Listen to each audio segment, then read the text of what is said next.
Pour vous, parents d'enfants TDAH, voici quelques conseils qui nous ont été transmis par l'hôpital Robert Debré. Pendant cette période de confinement, il est préférable de poursuivre le traitement par méthylphénidate que vous avez. Si vous avez la nécessité de renouveler la prescription pendant cette période, contactez votre médecin référent par mail ou téléphone. Il pourra faire une téléconsultation et vous transmettre l'ordonnance. De même, s'il s'agit de la prescription annuelle, contactez votre spécialiste. Et si vous avez un souci, n'hésitez pas à nous contacter. Actuellement, nous sommes en train de demander des mesures d'assouplissement pour la prescription et le renouvellement des ordonnances.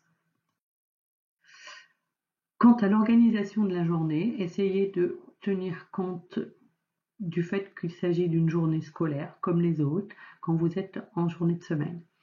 Mais prenez du temps pour vous de détente, alternez le travail et les périodes de travaux manuels ou d'activités un peu physiques tout en restant confiné. Ne mettez pas trop de pression et gardez du temps pour vous. Afin que les journées prennent une certaine forme rituelle, ayez des horaires plutôt fixes quant aux heures de coucher ou de repas et de lever.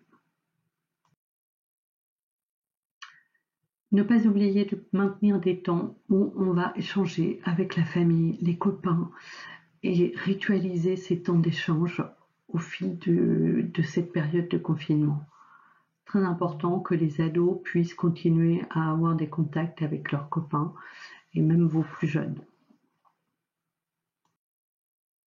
Une activité sportive, chaque jour, essayez de maintenir 30 minutes le matin, 30 minutes le soir.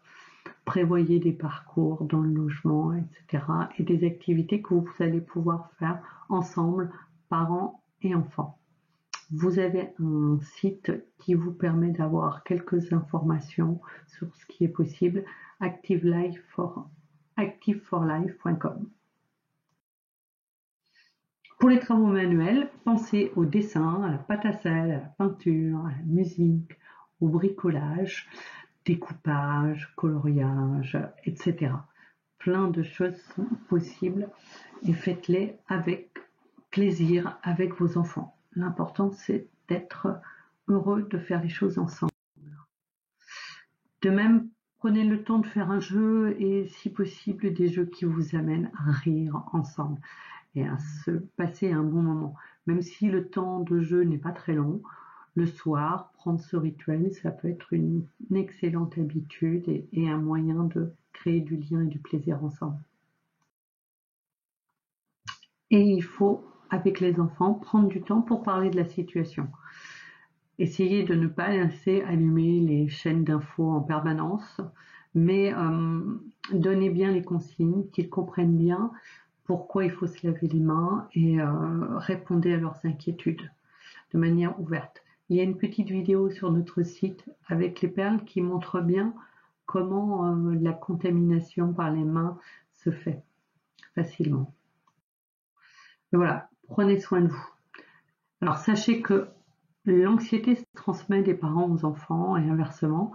Donc BFM TV avec de l'info non-stop sur le coronavirus, c'est peut-être pas la bonne idée. Il faut plutôt proscrire cette chaîne d'infos et puis essayer de rester zen, de prendre du temps pour soi aussi, lire et se faire plaisir, pas toujours être en interaction avec les autres. Et puis, si vous avez des inquiétudes, des besoins particuliers, prendre contact et que vous avez aussi des symptômes, que vous présentez des symptômes, prenez contact avec votre médecin, mais plutôt par mail. C'est plus simple pour qu'il soit disponible et prêt à répondre. Merci à vous.